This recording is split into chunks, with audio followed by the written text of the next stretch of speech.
Sherwood Park, Fort Saskatchewan.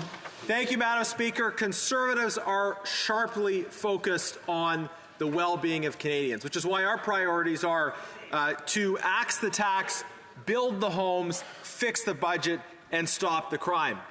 And the NDP, along with the NDP House Leader, who's got some things he wants to say during my speech, the NDP have been propping up the Liberals in spite of how mired they are in corruption. While Conservatives have been... This is not a proper time for any individuals to be interrupting, and there's no questions and comments, so I would just recommend that members listen very carefully. The Honourable Member for Sherwood Park, Fort Saskatchewan. Thank you, Madam Speaker. Very, very carefully indeed, the NDP might learn something, because they are propping up this corrupt NDP Liberal government while Conservatives remain focused on the best interests of Canadians. We remain laser-focused on axing the tax, building the homes, fixing the budget, and stopping the crime. But Liberals and New Democrats have been focused on themselves. And the evidence is clear. Mounting corruption, damning Auditor General report after damning Auditor General report, multiple negative reports from the Ethics Commissioner against the Prime Minister, so many RCMP investigations, it's hard to keep track of all these Liberal scandals. Just last week on Auditor General reports on the Green Slush Fund and on the government's close relationship with McKinsey, we have continuing investigations ongoing into the Arrive scam scandal, spending that was voted for by the NDP Liberal coalition. And this is part of a broader pattern of just the debasement of the government contracting system. The debasement of the contracting system by giving contracts to companies that are based in people's basements, tiny companies that receive contracts and subcontract without actually working on anything to do with the project and collecting massive benefits in the process. This is a government mired in corruption, and after 9 years, as Liberals and New Democrats have focused only on themselves, it's no wonder Canadians are worse off, which is why we need a common-sense Conservative government that is going to focus on the well-being of Canadians and giving Canadians back control of their lives, ending the costly criminal corruption that we've seen under the Liberals and replacing it with Conservative common sense. In particular, Madam Speaker, we are seeing as well the troubling abuse of Indigenous procurement under this government. Indigenous procurement designed to give opportunities for Indigenous peoples to be able to benefit from government procurement, but there's been so much abuse of this that we're seeing under this government. Situations where a tiny company is able to receive contracts under the Indigenous procurement set-aside and then subcontract, likely entirely to non-Indigenous companies, because there's been no tracking of the subcontracting. The Government Operations Committee has requested documents about which companies got the subcontracts through Indigenous procurement, and there's been a complete absence of information provided in relation to subcontracting. So we have cases where money is supposed to be set aside specifically to make life better for Indigenous Canadians, and yet Dalian Enterprises and the Minister for Indigenous Services have said, well, the purpose of this program is only to identify the identity of the company initially receiving the contract, not to assess benefits to Indigenous communities. This is another clear abuse of government contracting, and Conservatives will stand up for reform in this system. We will fight corruption in this NDP Liberal government and call for a replacement of that corrupt government with common sense. Hear, hear. The Honourable Parliamentary Secretary, the Government House Leader. Well, Madam Speaker, that's quite a bit to listen to. The member started off by talking about the bumper sticker issues, the themes of the Conservative Party going into the next election.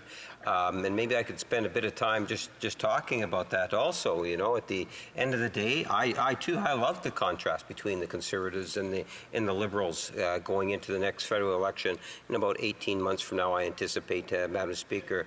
You know, think in terms of the difference. And one of the ways one can put it on the table is to say that, look, you have Conservatives that believe in chop, chop, chop, as one of my ministers, or one of the ministers has often made reference to, and then you have the government that understands the needs of Canadians and continues to provide all sorts of programs of great value to Canadians. And on the issue of procurements, this is something that's been happening for generations, and at the end of the day, one of the greatest procurement scandals that we've witnessed is during Stephen Harper, when we had a procurement through, I think it was CSC, $400 million quote-unquote scandal, Madam Speaker. So what's important to recognize here is just because the Conservatives across the way tack on the word scandal doesn't necessarily make it a government scandal, Madam Speaker. In fact, if you take a look in terms of the government's actions on the ArriveCan, I believe at the end of the day, Canadians would understand and appreciate as a government when the issue was brought up in terms of the attention to the department had taken immediate actions in terms of looking into the matter. It ultimately even got referred over to the RCMP. There's a process that is in place in order to protect the integrity of the procurement process, and the government has assigned out responsibilities to make sure that that there is going to be a consequence where there has been found to be abuse. The member then went on to talk about Indigenous procurement, and what I would advise the member is to take a look at the Shoal Lake, the water treatment facility and the procurement process that went there, and the many different benefits. Indigenous people and Indigenous community leaders will talk about how long it took for them to actually get that water treatment put into place because the former government, Stephen Harper, completely ignored it. But then take a look in terms of how it was actually constructed. And you will find that through the federal government working in cooperations, supporting the incredible leadership coming from Shoal Lake 40, that we not only were able to build a wonderful water treatment that was led by Shoal Lake, but even through the procurement process, and I must say, Madam Speaker, Indigenous driven, and at the end of the day have received many different awards.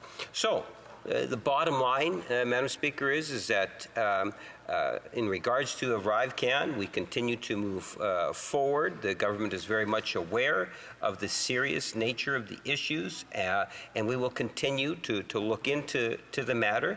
Had the government not taken action, then the member might be able to have some credibility on the issue, but virtually from day one, the government's been on top of the issue and will continue to ensure that the taxpayer is protected.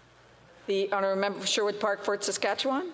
Madam Speaker, the member did talk a lot of nonsense in his remarks, but I do want to just zero in on one thing. He talked about Stephen Harper, and this member loves talking about Stephen Harper. Every intervention, it's about Stephen Harper. Let me put to him two things on that. Number one, I think Stephen Harper was a great Prime Minister. He accomplished a lot for Canada, and I think if you were to ask Canadians about their quality of life, the state of crime, the economy, and many other issues, compared to when Stephen Harper was in office, they would say that things were much better under Stephen Harper than they are under the current Prime Minister. But let me put to you as well, Madam Speaker, that Stephen Harper was Prime Minister 9 years ago. So if you're a government that's been in power for 9 years and you're still blaming the problems of this country on your predecessor, I think you've really missed the vital importance of taking responsibility. You can't infinitely run against your predecessor. You have to take responsibility for your own actions. The Honourable Parliamentary Secretary. Yes, Madam Speaker, in which the government actually does do that. I will often cite Stephen Harper because, members opposite like to give a false impression in terms of many of the wonderful initiatives that the government has actually taken. And I would cite, for example, Madam Speaker, they'll criticize the government in terms of the economy, try to say that our economy is broken. Yet, as a government in 9 years, years, we were able to, well under 9 years, we were able to, by working with Canadians, create over 2 million jobs, Madam Speaker. How does that contrast to Stephen Harper? 1 million jobs. And there are so many comparisons that one can draw. And the reason why we draw the comparisons is because the Conservative Party goes around the country giving all sorts of misinformation. Among one of those things is that the country is actually broken when in fact it's not, Madam Speaker, and we continue to move forward.